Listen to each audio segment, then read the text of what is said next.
week number 11. That also includes, appears to be Lamar Jackson's first career start for the Baltimore Ravens. It's snowing outside, and the Lions have not petitioned to play the game outside against the Carolina Panthers. I mentioned there's your late afternoon slate. Eagles and Saints leading to Vikings and Bears, big NFC North game tonight. And then, of course, the Week 11 finale on Monday Night Football on our friends at the Worldwide Leader in Sports.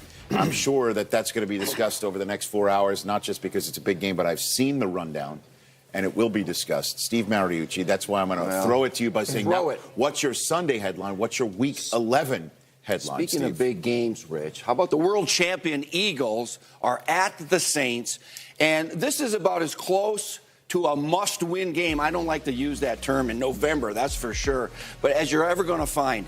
The Eagles at 4-5, Kurt, have the toughest remaining schedule in the National Football League. They're banged up in the secondary.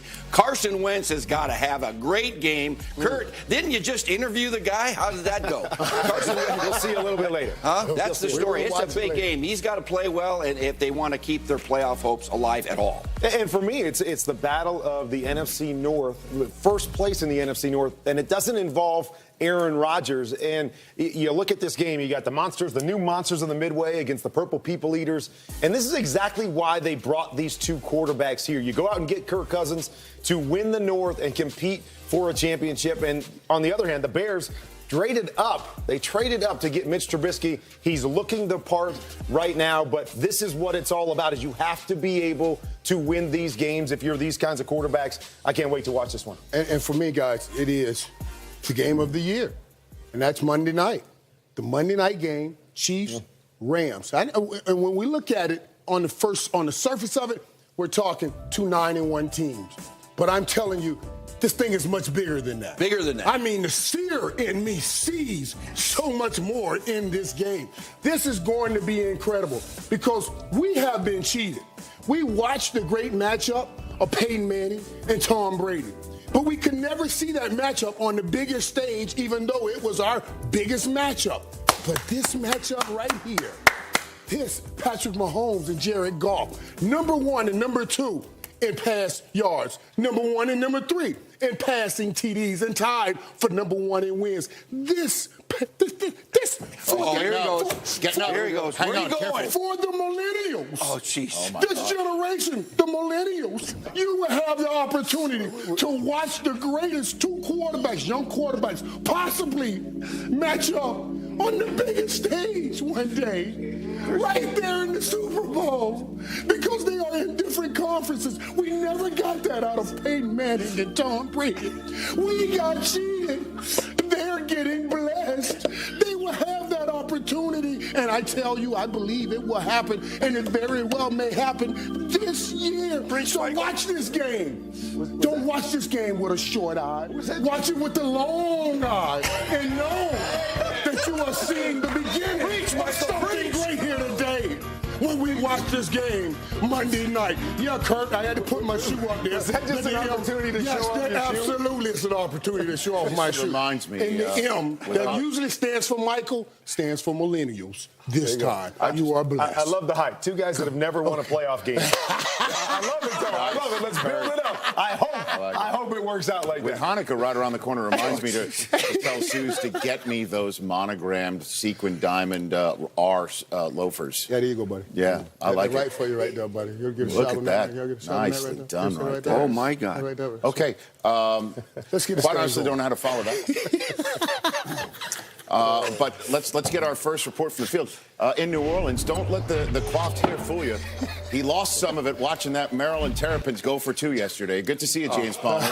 I appreciate that, Rich. Now, we know the Eagles get after the quarterback maybe better than anybody else in football, and keep an eye on this Saints offense, who's given up just 9 sacks this season. They'll be without left tackle Tron Armstead, but the Eagles do get their right tackle in Lane Johnson back for this game. Now let's go to Tiffany Blackman in Atlanta. James, Cowboys owner Jerry Jones said, "We don't want another Atlanta to happen to us." He was referring to that November loss last year that happened right here on this field. The Cowboys, though, right now sitting at 4-5. Quarterback Dak Prescott said, "Our backs are still against the wall. We control everything in front of us." Nata Digi Kikabala in Jacksonville. Tiffany, in 2 games versus the Jaguars last year, Steelers quarterback Ben Roethlisberger had 7 turnovers.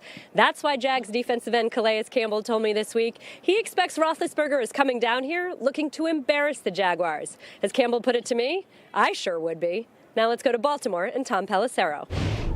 Aditi, still no official word from the Ravens about their starting quarterback, but players do expect Lamar Jackson will take the majority of snaps today in a big game against the Bengals. Is the rookie ready? Receiver Willie Snead told me, I've definitely seen him make every throw, and we have confidence he's going to do that. Let's go to Ian Rappaport. Well, Tom, let's stick to your game for a second and talk about the Bengals receiver situation. I'm told that John Ross, who's questionable with a groin injury, is expected to play today. Meanwhile, A.J. Green, who missed last week with a toe injury, listed as doubtful, so he probably won't play, but a very good sign that he's actually going to work out before the game just to see if he's got his chance. That is a good sign for next week. And a player who is making a big return today, Chargers Pro Bowl defensive end Joey Bosa. He has missed the entire season. This is going to be his debut today against the Denver Broncos. He had a foot injury, then he aggravated it, had a bone bruise, has not played yet in the regular season, got out to practice, Rich. I'm told he looked great and is expected to play somewhat limited snaps today. Okay, so it's Ohio State week in more ways than one right now, as you can see. So Marvin Jones and Chris Thompson, keep an eye peeled for their availability. A.J. Green's doubtful, same with Joe Flacco. It looks like, again, Lamar Jackson. Could RG3 get on there with a 2